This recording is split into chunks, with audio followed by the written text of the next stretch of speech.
안녕하세요. 저는 40대 주부입니다. 이제 막 중학교 들어가는 아들과 남편, 이렇게 세 식구가 오순도순 살고 있어요. 평소 여기 올라오는 사연 잘 듣고 있는데요. 보면 남편 때문에 울고 웃는 분들이 많으시더라고요. 저도 남편 때문에 마음고생 꽤나 했던지라 남일 같지가 않았어요. 저밖에 모르는 착한 남편, 쓰레기인 줄 알고 버리려 했는데 현명하신 시어머니 덕분에 지금은 잘 살고 있거든요. 무슨 얘기인지 궁금하시죠? 지금부터 천천히 풀어나가 볼게요. 사실 저는 부모 얼굴도 모르는 혈혈단신 고아예요. 엄마란 사람은 저를 낳자마자 보육원에 버렸고요. 그 뒤로 한 번도 찾아러 온 적이 없습니다. 어릴 땐 동화 같은 희망을 품기도 했어요. 텔레비전에서나 보던 유명 배우가 내 친부모라서 뒤늦게 만나게 된다거나 아니면 재벌집에서 내가 마음에 들어서 입양한다거나. 하지만 나이가 들수록 그런 건 허황된 꿈에 불과하다는 걸 알게 됐습니다. 보통 입양되는 아이들은 아주 어린 아기들이었어요. 좀 나이가 있는데 입양된다 싶으면 얼굴이 예뻤죠. 하지만 전 어리지도 않았고요. 얼굴도 특출나게 잘나지 않았습니다. 심지어 내성적이고 낯도 많이 가려서 어른들에게 예쁨 받는 아이도 아니었죠. 한때는 그런 현실을 원망하기도 했어요. 하지만 지금 생각해보면 그 덕에 독립심을 기를 수 있었다고 생각해요. 저는 보육원을 졸업하자마자 바로 서울로 올라와 일자리부터 찾기 시작했어요. 나라에서 준 자립지원금이 있어서 그걸로 반지하 원룸을 구해 살았죠. 가방끈도 짧고 변변한 기술도 없는 저를 뽑아줄 회사는 많지 않았어요. 하지만 여기저기 닥치는 대로 이력서를 넣으니 몇 군데 연락이 오긴 하더군요. 그중 가장 돈을 많이 준다는 회사로 들어갔습니다. 소형 가전기구를 만드는 곳이었는데 저는 인사경영팀에서 격리 업무를 맡았죠. 그땐 몰랐어요. 그곳에서 제 운명의 상대를 만나게 될 줄은. 갓 20살이던 제게 사회생활은 쉽지 않았어요. 일은 시간이 지날수록 몸에 익어 수월해졌지만 동료들에게 부침성 있게 구는 건 힘들었죠. 오죽하면 사수가 저를 따로 불러서 너도 승진하고 싶으면 윗사람들하고 먼저 아양도 떨고 따로 차도 한잔 마시고 그래. 네가 일을 아무리 잘해도 그런 싸바싸바를 안 하면 다 소용없다고. 네 뒤에 들어오는 후임한테 밀릴 수도 있어. 하면서 충고를 해줄 정도였어요. 사수의 말에 저는 큰 충격을 받았죠. 일만 열심히 하면 언젠간 회사도 알아줄 거라고 생각했는데 현실은 역시 동화가 아니었던 거죠. 저는 다음 날부터 사수의 충고대로 먼저 상사들에게 인사도 하고 탕비실에서 커피도 타서 건넸어요. 다들 갑자기 왜 이러냐고 어리둥절해 하면서도 좋아해 주더군요. 제대로 하고 있다는 안도감이 들면서도 자괴감이 들더라고요. 이렇게까지 해야 하나 싶어서요. 그런데 그런 제 모습이 같은 동기들이 보기엔 위협적으로 느껴졌나 봐요. 하루는 화장실에서 고단한 몸을 쉬고 있는데 세면대 쪽에서 동기들의 목소리가 들리더군요. 요즘 지수씨 왜 저렇게 남자 상사들한테 아양을 떨어? 어머, 너도 느꼈어? 왜 저러나 몰라. 여시같이. 그러니까 다들 지수씨만큼만 하라면서 뭐라고 하잖아. 커피 타는 게 내 일도 아닌데 짜증나. 우리 제치고 얼른 승진하고 싶은가 보지. 보육원에서 큰 고아라잖아. 딱 봐도 독종이야, 독종. 동기들의 말은 제 가슴에 비수가 돼서 꽂혔어요. 화장실 변기에 앉아 한참을 숨죽이고 울었던 것 같아요. 그날 이후 저는 상사들에게 잘 보이려고 애쓰던 걸 그만뒀어요. 동기들의 눈치를 보면서 최대한 거슬리지 않으려고 노력했죠.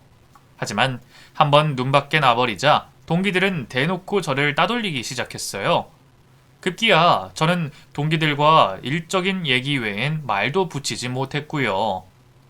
점심시간에도 혼자 밥을 먹게 됐습니다. 곧 다른 직원들도 그 사실을 눈치챈 것 같았어요. 무슨 일이 있었냐며 슬그머니 저를 떠보더군요. 그럼 전 미주알 고주알 말하기도 못해서 그냥 아무 일도 없다고 했어요. 다들 그쯤에서 물러나주곤 했죠. 어차피 자기들과는 상관없는 일이었으니까요. 언젠가부터 회사 생활이 지옥같이 느껴졌어요. 직접적인 따돌림이 없다고 해도 소외감과 외로움이 저를 너무 힘들게 했죠. 어렵게 들어간 회사였는데 퇴사까지 고민하게 되더군요. 그런 제 모습이 심상치 않았던 걸까요? 하루는 같은 팀 대리님이 저를 부르더군요. 아이, 지수씨, 요즘 무슨 일이 있어요? 아니요, 아무 일도 없는데요. 딱 봐도 일이 있는 사람 얼굴인데 요즘 부쩍 어두워졌잖아요. 밥도 혼자 먹고 혹시 동기들하고 무슨 문제 있는 거예요? 괜찮으니까 말해봐요. 내가 도울 수 있는 게 있다면 도울게요. 대리님은 다른 사람들과 달리 적극적으로 제게 대화를 시도했어요. 그 모습에 마음이 약해진 저는 결국 동기들 사이에서 따돌림을 받는다는 걸 고백했죠. 대리님은 마치 자기 일처럼 화를 냈어요. 그리고는 그런 수준 낮은 사람들하고 굳이 어울릴 필요 없어요. 앞으로는 나랑 수다 떨고 나랑 같이 밥 먹어요. 하더군요. 빈말인 줄 알았는데 대리님은 그 뒤로 점심시간마다 저를 찾아왔어요. 같이 밥을 먹자면서요. 구내 식당에서 어색하게 점심을 먹은 뒤엔 커피를 마시며 이런저런 수다를 떨었죠. 누군가 그렇게 저를 신경 써주고 있다는 것만으로도 큰 위안이 됐어요. 그래서일까요? 저는 언젠가부터 대리님을 점점 남자로서 좋아하게 됐습니다. 고아로 태어나 단 한 번도 받아본 적 없는 따뜻한 친절이 독이 되고 만 거죠. 홀로 가슴앓이 하던 어느 날, 저는 결국 술에 잔뜩 취해 대리님을 불러냈어요. 그리고 무슨 일 있냐면서 나타난 대리님에게 제 마음을 고백했습니다. 당황하던 대리님은 이내 미안하다고 하더군요. 거절이었죠. 지수씨가 마음에 안 든다거나 그런 게 아니에요. 그저 지금은 내가 연애를 할 상황이 안 돼서. 거짓말. 그냥 제가 싫은 거잖아요. 예쁘지도 않고 고아라서.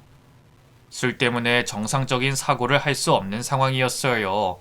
저는 엉엉 울면서 대리님에게 매달렸죠.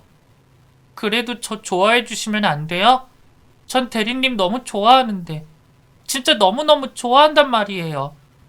나 같은 놈이 어디가 그렇게 좋다고. 우리 집 엄청 가난해요. 부모님이 연로하셔서 제가 벌어오는 돈으로 세 식구 먹고 살고요. 노름하던 아버지 때문에 빚도 어마어마해요. 이래도 만날 수 있어요? 네, 그런 거 다 상관없어요. 대리님만 저 좋아해주면 돼요. 대리님은 기가 막히다는 듯이 웃더라고요. 그리고는 어린아이를 대하듯 제 머리를 쓰다듬어줬죠. 전 그런 대리님에게 다짜고짜 입술을 부딪혔습니다. 생전 남자 손 한번 잡아본 적 없던 제가 어디서 그런 용기가 났는지 모르겠어요. 다행히 대리님은 거부하지 않았죠. 저희는 길거리 한복판에서 입을 맞췄고요. 그대로 인근 숙박업소에 들어가 하룻밤을 함께 했습니다. 전 그렇게 저희 둘이 연인 사이가 된 거라고 생각했어요. 하지만 저 혼자만의 착각이었죠. 그날 이후 대리님은 저를 피하기 시작했습니다. 일적인 얘기도 다른 사람을 통해 전달했고요. 점심시간에도 다른 상사들과 같이 밥을 먹더군요. 슬프고 비참했어요. 이제 그만 이 짝사랑을 끝내야 될 때라는 걸 깨달았죠. 고민 끝에 저는 회사에 사직서를 냈고요. 대리님과 별다른 작별 인사도 나누지 못한 채 헤어졌습니다. 회사를 그만두니 당장 살 길이 막막해졌어요. 저는 여기저기 다시 이력서를 내면서 구직 활동을 시작했습니다. 그런데 언젠가부터 몸이 너무 무겁고 머리가 자주 아팠어요. 무엇보다 하루 종일 멀미를 하는 것처럼 속이 미식거렸죠. 나아지겠지 하고 버텼지만 나중엔 속이 너무 울렁거려서 밥 한 술도 뜰 수 없었어요. 결국 저는 병원에 갔고요. 거기서 충격적인 진단을 받았습니다. 아이고, 임신입니다. 이제 12주 됐네요. 의사 선생님의 말에 얼마나 놀랐는지 몰라요. 다음엔 남편과 같이 오라는 선생님의 당부를 흘려들으며 그대로 병원 밖을 나왔습니다. 대리님의 아이였어요. 제가 하룻밤을 함께 보낸 남자는 그 사람밖에 없었으니까요. 하지만 차마 연락할 용기가 나지 않더군요. 그렇다고 애를 지울 용기는 더더군다나 없었지만요. 저는 고민 끝에 대리님에게 연락해 한 번만 만나달라고 했습니다. 거절할 줄 알았는데 알겠다고 하더군요. 몇 주 만에 다시 만난 대리님은 왠지 모르게 얼굴이 상해 있었어요. 회사 일이 많이 힘든가 보다 싶어서 마음이 쓰였죠. 맞아요. 저는 그때까지도 대리님에 대한 마음을 접지 못하고 있었죠. 무슨 일로 보자고 한 거예요? 그게 실은... 그러니까... 차마 말이 떨어지지 않더군요. 대리님의 반응이 너무 무서웠어요. 보나마나 화를 내면서 애를 지우라고 할 텐데 과연 내가 애를 지울 수 있을까? 자신이 없었죠. 그렇다고 그 애를 낳아서 홀로 키울 자신도 없었어요. 결국 얼굴도 모르는 내 어머니처럼 아이를 보육원에 보내게 되는 걸까? 팔자는 어쩔 수가 없구나 하는 생각에 눈물만 나더군요. 제가 말없이 계속 눈물만 흘리자 대리님이 제게 냅킨을 건네줬어요. 그리고 무슨 말을 하려는 건진 모르겠는데 괜찮으니까 천천히 얘기해요 하더군요. 대리님의 그 한결같은 자상함에 용기가 생겼어요. 저는 간신히 목소리를 쥐었자네. 저 임신했어요. 대리님이랑 제 아기예요 하고 말했습니다. 대리님은 한동안 아무 말도 하지 않았어요. 그 긴 침묵이 제 감춰져 있던 모성 본능을 일깨웠습니다.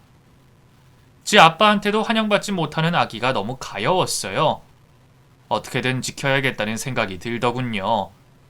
지우라는 말은 하지 마세요. 제가 키울 거니까. 그냥 알고만 있으라고 말씀드린 거예요. 그럼 안녕히 계세요. 전 그대로 자리에서 일어났어요. 그런데 그 순간 대리님이 제 팔을 붙잡았습니다. 혼자서 애를 어떻게 키운다고 그래요? 결혼해야죠. 결혼합시다. 대리님의 생각지도 못한 프로포즈에 전 벙찌고 말았어요. 얼마나 놀랐는지 다리에 힘이 풀려 그 자리에 주저앉고 말았죠. 결혼이라니 지금 본인이 무슨 말을 하고 있는지는 알아요? 당연하죠. 네, 아니 우리 애라면서요. 그럼 우리가 같이 책임져야죠. 지금 책임감 때문에 나랑 결혼하겠다는 거예요? 아니요. 지수씨 그렇게 나가고 나서 계속 마음에 걸렸어요. 그렇게 바보같이 지수씨 놓친 게 너무 후회됐다고요. 근데 먼저 이렇게 또 용기 내줘서 고마워요. 대리님은 제 쪽으로 다가와 저를 끌어안았어요. 그 따뜻한 체온이 마치 꿈만 같았죠. 지금 하는 말 거짓말 아니죠? 진짜인 거죠? 그럼요. 제가 뭐하러 거짓말을 해요. 저는 대리님의 품속에서 아이처럼 엉엉 울음을 터뜨렸어요. 뱃속의 아이도 아빠를 만났다는 기쁨 때문인지 함께 우는 것 같았죠. 그 뒤 저는 바로 대리님과 간소하게 식을 올리고 혼인신고까지 했어요. 둘 다 모아둔 돈이 별로 없었기 때문에 시부모님과 함께 살기로 했죠. 남편이 쓰던 방에 침대만 하나 새로 들여 신방을 꾸몄는데 그것만으로도 행복하더군요. 우리와 달리 시가에선 저를 좋아해 주셨어요. 특히 시어머니가 드디어 내가 손주를 보는구나. 이 녀석이 여자 보기를 돌같이 해서 평생 할머니는 못 될 줄 알았어. 하면서 뱃속의 손주를 환영해 주셨죠. 다정한 남편과 시어머니 그리고 뱃속의 아기까지 이제야 진정한 내 가족이 생긴 것 같았어요. 전에 없던 안정감이 따뜻한 물처럼 저를 감쌌습니다. 하지만 결혼 생활이 마냥 핑크빛이었던 건 아니에요. 남편이 말한 것처럼 집안 형편이 넉넉하지 않은 게 가장 큰 문제였죠. 시아버지가 노름으로 진 빚은 나날이 이자를 불려가고 있었어요. 거기다 설상가상 시아버지는 또 노름을 한답시고 대부업체에 1,000만 원을 빌렸습니다. 신용불량자라서 대부의 손을 댄 모양인데 이자가 시중은행과는 차원이 달랐어요. 거기다 이자 납입이 하루만 늦어도 미친 듯이 전화가 왔습니다. 급기야 나중엔 남편 직장까지 찾아가겠다며 협박을 하더군요. 이대로는 안 되겠다 싶었어요. 제가 뭐라도 해야 했죠. 때마침 동네 분식집에서 주방 보조를 구하더라고요. 이거다 싶어서 바로 가게 사장님께 일하고 싶다고 했습니다. 사장님은 바로 난색을 표하더군요. 아유, 임산부가 어떻게 이래요? 아이 됐으니까 그만 가보세요. 저 이제 입덧도 안 하고요. 몸도 완전 가벼워요. 그리고 저 음식 진짜 잘하거든요. 한 번만 믿고 맡겨주세요. 네? 거듭된 부탁에 결국 사장님은 일주일만 일해보라고 하더군요. 아니다 싶으면 바로 자를 거라고요. 전 사장님 손을 붙잡고 거듭 감사하다고 인사했습니다. 이 사실을 알게 된 시가에선 난리가 났어요. 홀몸도 아닌 애가 무슨 일을 하냐면서 반대하셨죠. 혹시라도 애가 잘못되면 어떡하냐고요. 남편 역시 크게 다르지 않은 반응이었습니다. 나 당신 고생시키려고 결혼하자고 한 거 아니야. 당장 가서 일 못하겠다고 해.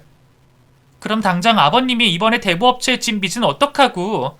그거 안 갚으면 당신 회사까지 찾아간다잖아. 그건 아버지도로 알아서 하라고 할 거야. 당신은 신경 쓰지 마. 아버님이 그 빚 해결할 수 없다는 거 당신도 알잖아. 시아버지와 함께 지낸 지 얼마 되지 않았지만 전 이미 그분에 대해 대충 파악하고 있었어요. 시아버지는 목에 칼이 들어와도 어디 가서 성실하게 일을 해 돈을 벌 수 있는 분은 아니었죠. 늘 술과 도박에 미쳐 있었으니까요. 그래서 옛날엔 시어머니가 식당 일로 생계를 꾸려나갔고 그 뒤로는 남편이 바통 터치를 한 거였어요. 제 지적에 남편은 아무 말도 하지 못했죠. 전 그런 남편을 가만히 끌어안아 줬습니다. 괜찮아. 일 해보고 무리다 싶으면 바로 그만둘게. 미안해 여보. 정말 미안해. 제게 미안하다는 말밖에 할 수 없는 남편이 참 안쓰러웠습니다. 그 뒤로 저는 분식집에서 열심히 일했어요. 다행히 입덧은 오지 않았고요. 몸이 좀 무겁긴 했지만 견딜만 했어요. 사장님은 뱃속의 아기가 벌써부터 효자 노릇을 독특해 하네. 엄마 힘들지 말라고 얌전히 있나봐 하더군요. 아기한테 참 고마우면서도 미안했답니다. 세상에 태어나기도 전에 고생시키는 것 같아서 말이죠. 그래도 제가 번 돈으로 조금씩이지만 빚을 갚아나갈 수 있었어요. 이렇게 한 10년만 고생하면 모든 빚을 청산할 수 있을 것 같았죠. 하지만 그게 뱃속의 아가한테는 너무 큰 부담이었을까요? 가게에서 하루 종일 김밥을 싸다 퇴근한 날이었어요. 소풍 시즌이라서 그쯤엔 매일같이 서서 김밥만 말았죠. 남은 김밥을 싸들고 집으로 가는데 갑자기 배가 너무 아프더라고요. 도저히 걸을 수가 없어서 주저앉았는데 뜨끈한 무언가가 쏟아지는 느낌이 들더군요. 전 지나가는 행인을 붙잡고 임산부라고 119를 불러달라고 했어요. 그리고 그대로 정신을 잃었습니다. 다시 눈을 떴을 때 아기는 하늘나라로 떠난 뒤였어요. 병원에선 유산의 원인을 알 수 없다고 하더군요. 이게 원래 임신 초기에는 자주 이런 일이 생겨요. 산모님 탓 아니니까 절대 자책하지 마세요. 의사 선생님의 말은 제게 별다른 위로가 되지 못했어요. 모든 게 다 저 때문인 것만 같았죠. 돈 더 준다는 말에 괜히 추가 근무를 해서 괜히 분식집에서 일한다고 해서 괜히 남편을 만나 애를 가져서 자책의 끝엔 결국 남편을 괜히 만났다는 후회만 남더군요. 남편을 원망한 건 아니었어요. 그저 남편에게 돌이킬 수 없는 상처를 준 것 같아 미안할 따름이었죠. 그건 남편 역시 마찬가지였던가 봐요. 퇴원해 집에 돌아온 날 남편은 제 앞에 무릎을 꿇었습니다. 미안해 여보. 남들은 임신하면 집에서 꼼짝도 안 하고 호강한다는데 당신은 못난 남편 만나서 임신하고도 죽어라 일하고 결국 아이까지. 내가 죽일 놈이야. 그게 왜 당신 탓이야. 내가 멍청했지. 엄마라는 게 아기가 힘들다고 신호 보내는 것도 모르고 그저 일만 했으니. 내가 너무 한심해. 죽고 싶어. 그런 말 하지 마. 당신 없으면 나도 죽어. 남편이 화들짝 놀라며 저를 끌어안았어요. 아기는 좋은 곳에 갔을 거야. 그러니까 잊자. 이제 당신 몸 추스르는 것만 생각하라고. 남편의 다정한 위로 덕분에 저는 조금씩 몸을 회복할 수 있었어요. 시어머니 역시 제 옆에서 저를 위로하며 수발을 들어주셨죠. 아가, 이 죽 좀 먹어봐라. 너 좋아하는 닭고기 넣고 끓였다. 이런 거 안 해주셔도 돼요, 어머님. 저 괜찮아요. 괜찮긴 뭐가 괜찮아. 얼굴이 반쪽인데. 애는 또 가지면 되니까 일단 네 몸만 생각해라. 알았지? 이것 좀 식기 전에 먹어 봐라. 시어머니는 마치 딸을 보살피듯 정성껏 저를 챙겨주셨어요. 평생 고아로 자란 저는 엄마가 있다면 이런 기분일까 싶어서 눈물이 났죠. 아니 세아가 왜 우니? 응? 죽이 입에 안 맞아? 아니요. 그냥 얼굴도 모르는 엄마 생각이 나서. 아이고 가여운 것. 우리 한 식구 아니냐. 시엄마도 엄마는 엄마지. 뭐든 먹고 싶은 거 있으면 다 말해라. 우리 딸 엄마가 뭐든 다 해줄 테니까. 아이를 잃은 그해 봄, 저는 시어머니와 더욱 각별한 사이가 됐어요. 남들은 시집살이 때문에 시자라면 꼴도 보기 싫어한다는데 하늘에서 제게 가족을 빼앗아간 대신 지금의 남편과 시어머니를 만나게 해준 거라는 생각이 들더군요. 시어머니의 간병으로 몸을 회복한 저는 다시 일을 시작했어요. 남편은 좀 더 쉬라면서 말렸지만 나날이 늘어가는 빚을 생각하면 마냥 누워만 있을 수 없더라고요. 몇 달 쉬었던지라 적응이 힘들 줄 알았는데 다행히 금세 감을 잡을 수 있었어요. 아유, 나는 여기 젊은 새댁이 좀 만들어줘. 같은 김밥이랑 라면도 이상하게 새댁이 만든 게 더 맛이 좋더라고. 어머, 나도 그런데. 새댁 고향이 전라도요? 어쩜 그렇게 손맛이 좋아? 언젠가부터 단골 손님들은 저만 찾기 시작했어요. 살면서 한 번도 뭘 잘한다는 칭찬을 들어본 적 없던 저는 너무 기뻤죠. 그 모습을 유심히 지켜보던 사장님이 어느 날 저를 부르더군요. 지수씨, 사실 내가 조만간 가게 분점을 낼까 하는데 거기를 지수씨가 좀 맡아주면 어때? 사장님의 생각지도 못한 제안에 얼마나 놀랐는지 몰라요. 제가요? 왜요? 지수씨 성실하잖아. 음식도 잘하고. 분점 맡아주면 거기서 나오는 매출의 10%를 또 따로 월급으로 줄게. 파격적인 조건에 전 당황했어요. 쉽게 결정을 못하겠더군요. 그런 제 모습을 본 사장님이 다시 입을 열었어요. 한번 고민해봐. 지수씨 애기 그렇게 된 게 내내 마음에 걸렸거든. 지수씨가 일을 잘하니까 내가 너무 욕심을 부려서 그렇게 된 게 아닌가 하고. 그게 왜 사장님 때문이에요. 그런 생각하지 마세요. 그래 알겠어. 어쨌든 며칠 생각해보고 얘기해줘. 전 집으로 돌아가 남편에게 상의했어요. 사실 거절할 이유가 없었죠. 직원을 붙여준다고 했으니 일은 지금보다 덜하면 덜했지 더하진 않을 거고 무엇보다 매출의 10%를 더 준다는 조건이 너무 좋았으니까요. 지금보다 더 어깨가 무거워지겠지만 그래도 나 한번 해보고 싶어, 여보. 그래, 당신이 하고 싶은 대로 해. 너무 무리만 하지 말고. 남편은 그런 제 뜻을 지지해줬어요.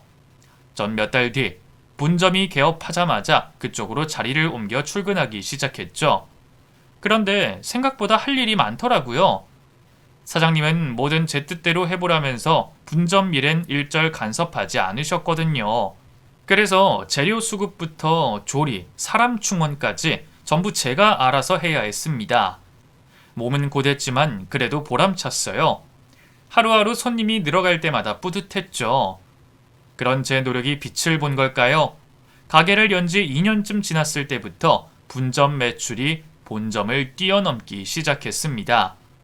매출의 10%가 제 월급의 보너스로 들어왔는데 언젠가부터 그 보너스가 월급보다도 많아졌죠.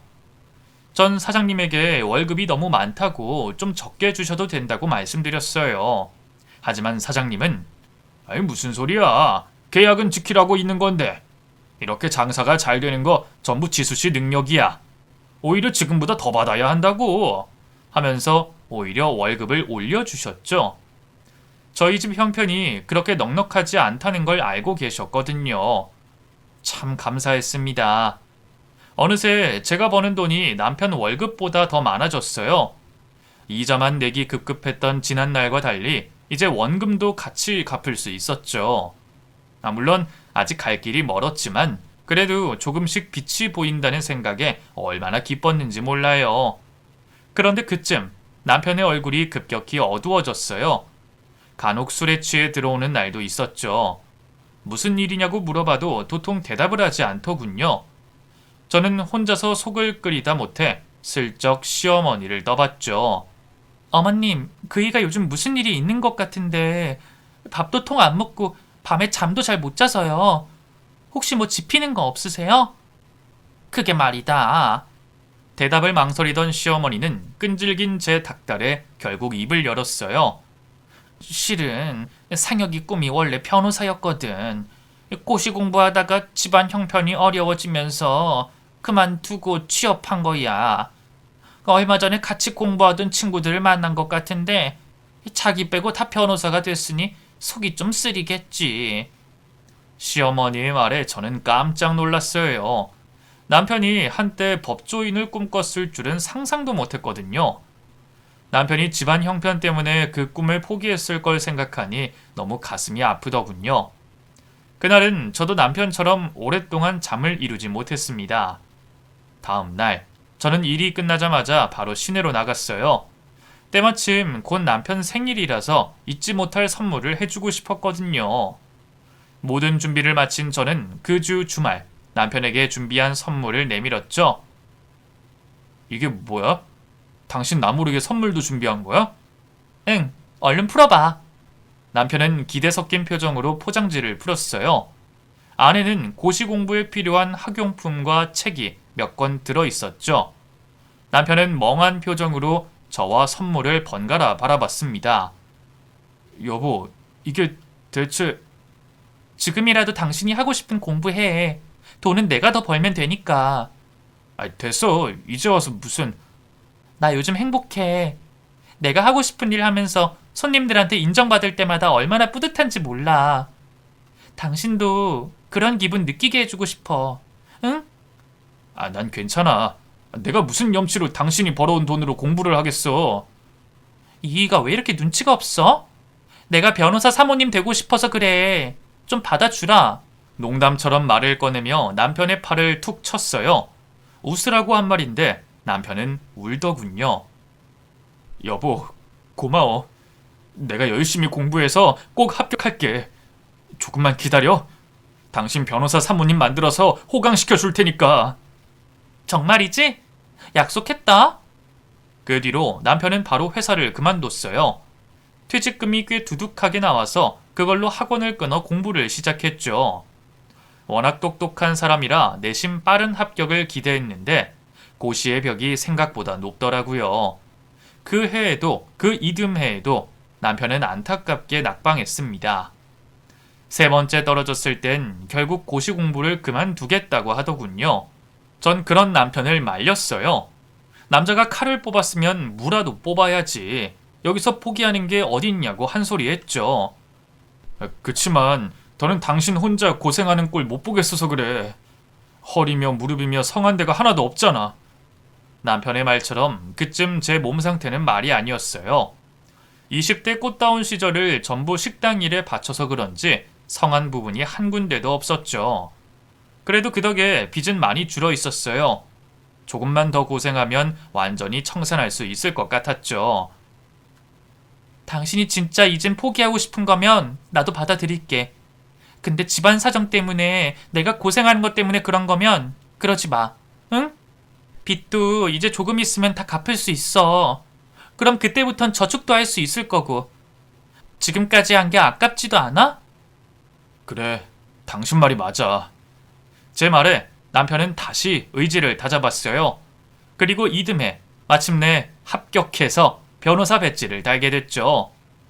좋은 일은 연달아 온다고 그쯤 시아버지의 개인 회생 신청도 받아들여져 빚도 완전히 다 청산할 수 있었습니다. 고생 끝, 행복 시작이구나. 남편의 합격 소식을 전해 들은 날, 저는 시어머니를 붙잡고 엉엉 울었습니다. 남편은 바로 지인이 일한다는 로펌에 취직해 일을 시작했어요. 변호사라는 게 바쁘긴 참 바쁘더군요. 새벽같이 나가서 자정이 넘어 들어오니 얼굴도 제대로 못 보는 날이 부지기수였어요. 이해는 했지만 조금 서운하더군요. 그래도 말로라도 그동안 고생했다고 고맙다고 할 줄 알았는데 남편은 피곤하다면서 저와는 제대로 말도 섞지 않으려고 했어요. 불안하더라고요. 10년 가까이 함께 살았으니 이제 좋았던 신혼 시절도 끝났고 제게 질린 건가 싶었죠. 부부는 어느 정도 시간이 흐르면 애만 보면서 정 때문에 산다고 하잖아요. 하지만 남편과 제 사이엔 정을 붙일 아이마저 없었으니까요. 이제 변호사도 됐겠다. 혹시 다른 여자가 생긴 건 아닐까 불길한 예감이 들었죠. 그리고 그 불길한 예감은 곧 현실이 됐습니다. 어느 날 퇴근하고 집에 들어가는 길에 남편에게 연락이 왔어요. 같이 저녁이나 함께 하자더군요. 오랜만에 남편과 하는 데이트에 얼마나 설렜는지 모릅니다. 하지만 막상 남편을 만나니 그 설레는 감정은 씻은 듯이 자취를 감췄어요. 남편의 표정이 잔뜩 굳어 있었거든요. 뭔가 할 말이 있는 눈치였죠. 아니나 다를까 밥을 먹자마자 남편은 제게 무언가를 내밀었어요. 펼쳐보니 이혼 서류였습니다. 눈앞이 캄캄해졌죠. 이게 뭐야? 지금 설마 나랑 이혼하자는 거야? 미안해. 나 여자 생겼어. 잠깐 지나가는 바람이라고 생각했는데 사랑하게 됐고.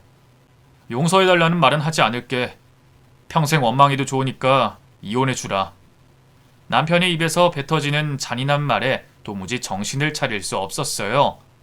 그동안 시가 빚을 갚겠답시고 고생했던 거, 남편 뒷바라지를 위해 더 죽어라 일했던 거, 지난 모든 세월이 주마등처럼 머릿속을 스쳐 지나갔습니다.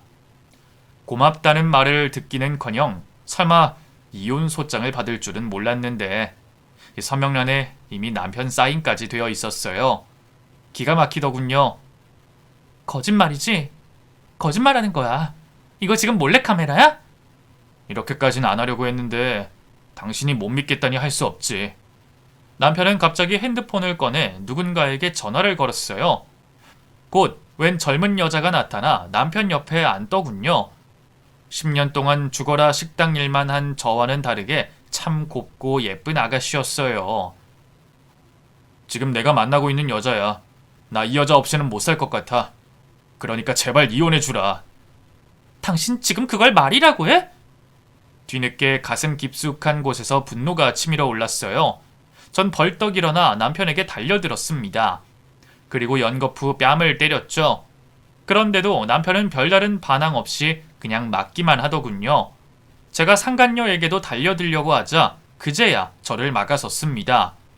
이 여자는 아무 잘못 없으니까 이러지 마! 내 앞에서 상간녀를 감싸는 꼴을 보자 눈이 뒤집히는 것 같더라고요. 이혼? 웃기지 마. 누구 좋으라고 이혼을 해? 난 절대 이혼 못하니까 그런 줄 알아. 전 그 길로 시가에 들어가 시부모님에게 남편이 바람났다는 걸 말했어요.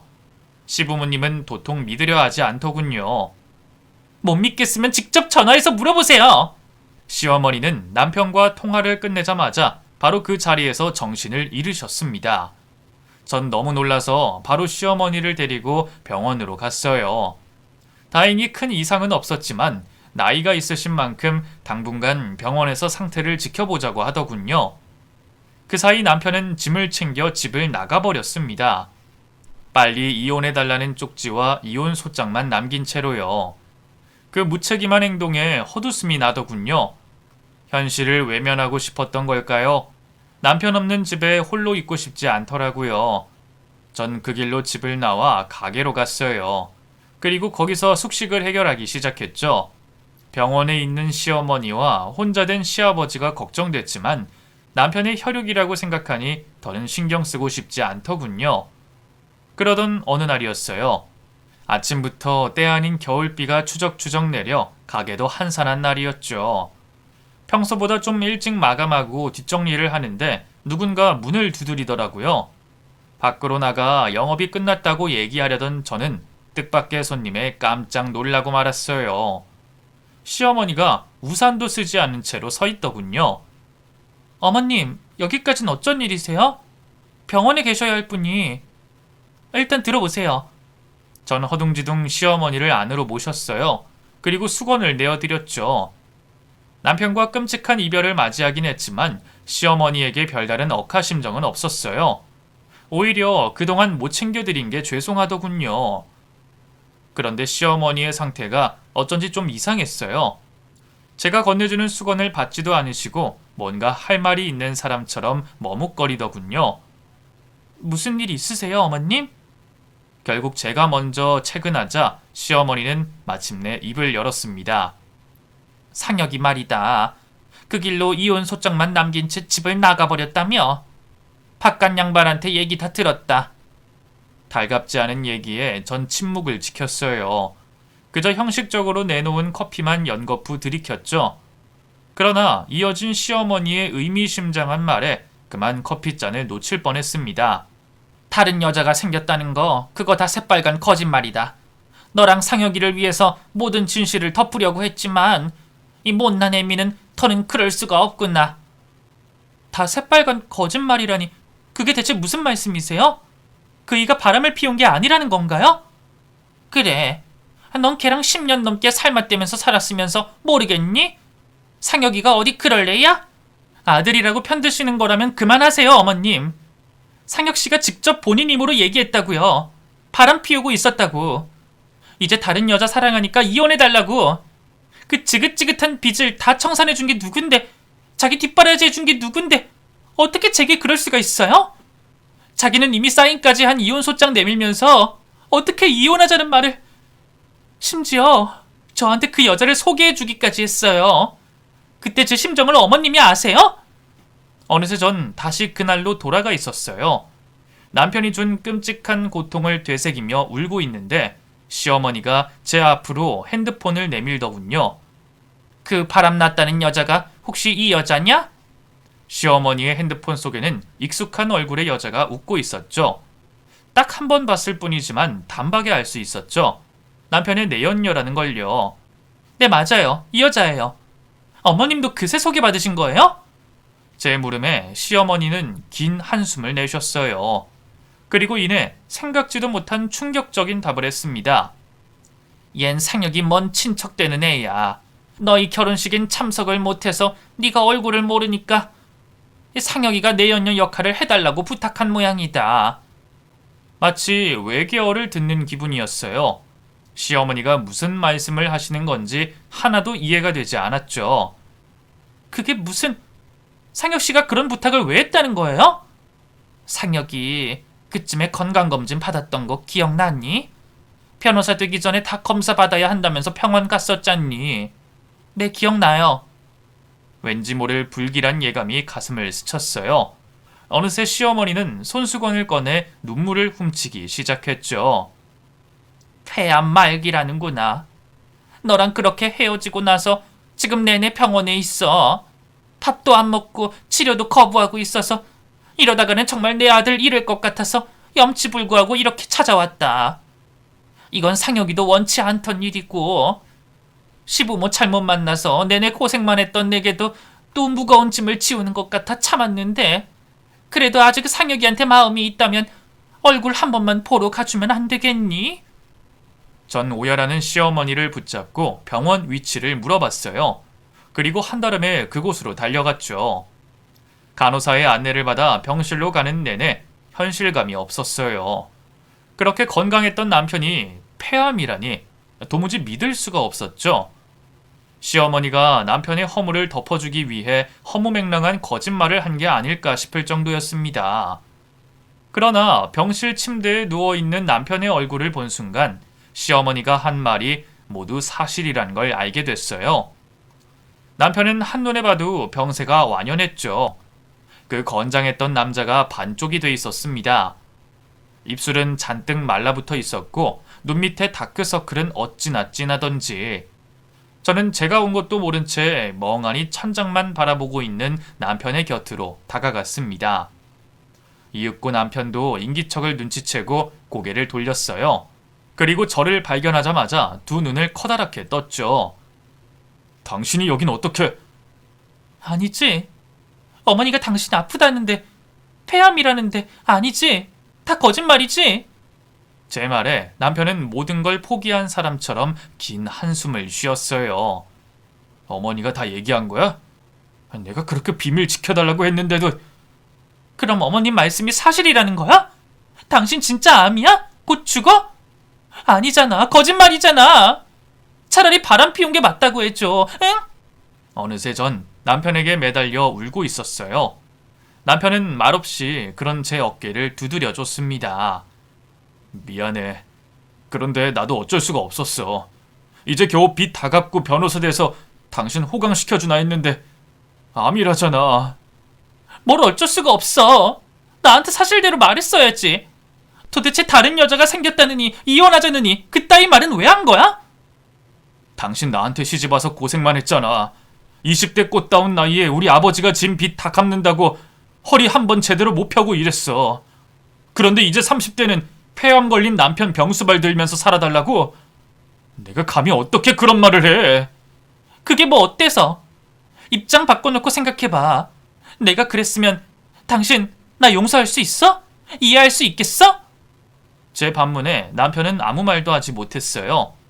전 그런 남편의 가슴을 있는 힘껏 때렸습니다. 당신이 나한테 어떻게 그런 거짓말을 할 수가 있어? 내가 당신하고 그렇게 헤어지면 혼자 행복하게 잘 살 수 있을 거라고 생각했어? 당신이 그렇게 집 나가버린 뒤로 계속 지옥 속에서 살았어. 미안해 여보. 다 못난 내 탓이야. 미안해. 남편은 거듭해서 제게 사과했어요. 그 창백하고 파리한 얼굴을 보고 있자니 더는 때릴 수도 없더군요. 난 이혼 못해. 아니, 안 해. 그러니까 죽어도 내 남편으로 죽어. 전 남편에게 그렇게 쏘아붙인 후 바로 남편의 담당 의사를 만났어요. 치료를 거부하는 남편이 꽤나 골칫거리였는지 의사는 저를 보자마자 잔소리를 쏟아내더군요. 그동안 어디 있었던 거냐고. 제발 남편 좀 설득해달라면서요. 저는 알겠다고 대답한 뒤 바로 남편을 진료실로 끌고 왔습니다. 왜 이래 여보? 이런다고 달라지는 거 없어. 이혼하자 제발, 응? 더는 나 때문에 당신이 희생하는 꼴 보고 싶지 않아. 남편은 그때까지도 이혼 소리를 하더군요. 전 그런 남편에게 단호하게 말했습니다. 당신 기억 안 나? 나 변호사 사모님 만들어주겠다고. 빚만 다 갚으면 평생 호강시켜주겠다고 한 거. 그건... 기억나 안 나? 기억나지. 그 약속을 어떻게 잊어. 그럼 그 약속 지켜. 항암 치료 열심히 받아서 건강해져서 그 약속 지키란 말이야. 난 당신 없인 못 살아. 아직도 그걸 모르겠어? 제 말에 어느새 남편은 뜨거운 눈물을 흘리고 있었어요. 저는 그런 남편을 꽉 끌어 안아준 뒤 의사 선생님에게 물었습니다. 앞으로 뭘 어떻게 하면 되나요, 선생님? 알려만 주세요. 뭐든 시키는 대로 다 할게요. 말없이 저희를 지켜보고 있던 의사 선생님은 남편의 현재 상태부터 설명해 줬습니다. 남편은 이미 암세포가 전신의 장기로 퍼진 상태였고 생존율이 채 10%도 되지 않는 절망적인 상황이었어요. 하지만 의사 선생님은 너무 낮은 생존율 때문에 아예 치료를 포기하는 환자들도 많다고, 그렇지만 끝까지 희망을 잃지 말고 노력해보자고 하더군요. 이미 남편을 한번 잃을 뻔했던 저는 두려울 게 아무것도 없었어요. 의사 선생님 앞에서 거듭 고개를 숙이며 잘 부탁드린다고 말씀드렸죠. 항암 치료는 생각보다 더 힘들 겁니다. 앞으로는 식사 거르지 말고 꼬박꼬박 드세요. 체력을 길러야 하니까요. 의사의 당부에 남편은 멋쩍게 웃으며 고개를 끄덕였습니다. 네, 앞으로는 이 사람이 꼬박꼬박 감시할 테니까 안 먹고 싶어도 안 먹을 수가 없어요. 그래요? 아내분이 계셔서 참 다행이네요. 네, 다행이죠. 전 정말 복받은 놈이에요. 남편의 팔불출 같은 말에 얼굴이 뜨거워졌지만 싫지만은 않았어요. 저는 남편의 손을 꽉 잡았어요. 그리고 앞으로 다신 이 손을 놓지 않을 거라고 다짐했습니다. 그 뒤 저는 남편의 곁을 지켰어요. 물론 가게 일 때문에 하루 종일 남편 곁에 있을 순 없었지만 그래도 사장님과 다른 직원들이 배려를 많이 해줬어요. 고마운 일이었죠. 항암 치료라는 게 참 무섭더군요. 저와 재회한 뒤 다시 살이 오르던 남편은 치료를 시작하자마자 하루가 다르게 말라갔어요. 피부도 점점 하얗게 질리고 숱 많던 머리칼도 하나둘 빠지기 시작했죠. 그래도 상황은 나쁘지 않았어요. 면역 항암제라는 새로운 치료법을 함께 병용하면서 남편의 병세는 눈에 띄게 호전됐습니다. 그런데 하늘도 무심하시지. 남편이 병원에 있는 사이 철없는 시아버지는 또다시 노름판에 뛰어들었어요. 아들의 병원비를 마련하겠다는 둥 핑계는 거창했지만 결국 또 빚만 잔뜩 지고 말았죠. 얼마나 절망스러웠는지 몰라요. 조심스럽게 도박 중독 치료를 권했지만 시아버지는 날 정신병자 취급하는 거냐며 길길이 날뛸 뿐이었습니다. 남편에게 차마 말도 못하고 혼자서 속만 끓였어요. 돈도 하필이면 대부업체에 빌려서 한 달 이자가 무시무시했죠. 집 전세금이라도 빼야 하나 고민했는데 의외로 문제는 쉽게 해결됐습니다. 술에 취해 거리를 헤매던 시아버지가 그만 교통사고로 눈을 감고 말았거든요. 정신없이 시아버지 장례를 치르고 나니 시어머니가 말없이 제게 통장 하나를 건네주셨어요. 그 안에는 빚을 갚고도 남을 만큼 큰 돈이 들어있었죠. 어머님, 이 돈은 대체 네 시아버지 보험금이다. 그 인간이 죽어서야 이렇게 사람 노릇을 하는구나. 이 돈으로 빚 갚고 당분간 일도 좀 쉬엄쉬엄 하거라. 시어머니도 시아버지가 죽은 게 아무렇지도 않아 보였어요. 오히려 후련해 하시는 것 같았죠. 하긴 이 남편이라고 하나 있는 게 평생 도박에만 미쳐 살았으니 시어머니의 심정도 어느 정도 이해가 갔습니다. 남편 역시 크게 다르지 않은 반응이었어요. 물론 아버지의 죽음으로 충격을 받긴 했지만 또 도박으로 빚을 졌다는 걸 알게 된 뒤로는 차라리 잘 죽었다고 하더군요. 그런 남편이 왠지 모르게 안쓰러워서 한참을 안아줬더랬죠. 어쨌든 시아버지의 보험금으로 빚을 청산한 후 저는 더 열심히 일했어요. 남편의 병원비는 대부분 들어둔 보험으로 해결할 수 있었지만 그래도 식구들의 생활비와 짜잘한 치료비가 필요했으니까요. 다행히 제가 운영하던 가게는 그 후로도 매출이 꾸준히 증가했고요. 사장님은 전부 제 덕이라면서 매출의 상당 부분을 제게 주셨습니다. 정말 얼마나 감사했는지 몰라요. 남편을 간병하는 한편 죽어라 일한 제 노력이 빛을 본 걸까요? 몇 년 뒤 마침내 남편은 병원 문 밖을 나설 수 있었습니다. 앞으로도 꾸준히 추적 검사와 정기 검진이 필요했지만 그래도 다시 일상생활을 할 수 있었죠. 남편은 바로 지인의 변호사 사무실로 출근을 시작했습니다. 전 집에서 쉬길 권했지만 남편은 도무지 말을 듣지 않았어요. 시어머니는 둘이 어쩜 그렇게 똑같이 고집이 세냐면서 고개를 절레절레 흔드셨죠. 이 글을 쓰는 지금 남편은 제 옆에서 곤히 잠들어 있답니다. 최근 저희 부부는 한적한 교외의 마당에 있는 집으로 이사를 왔어요. 남편과 제가 그동안 열심히 일해서 돈을 모은 덕분이죠. 물 좋고 공기 좋은 곳에서 남편은 여전히 건강하게 지내고 있답니다. 요 몇 년 병원의 추적 검사 결과도 좋아서 한시름 놓았죠. 시어머니도 정정하시고 그 사이 태어난 아들도 무탈하게 잘 자라주고 있으니 더는 바랄 게 없네요. 부디 이 사연을 듣고 계신 여러분도 늘 건강하시길 바랍니다. 긴 얘기 들어주셔서 감사합니다. 모두 행복하세요.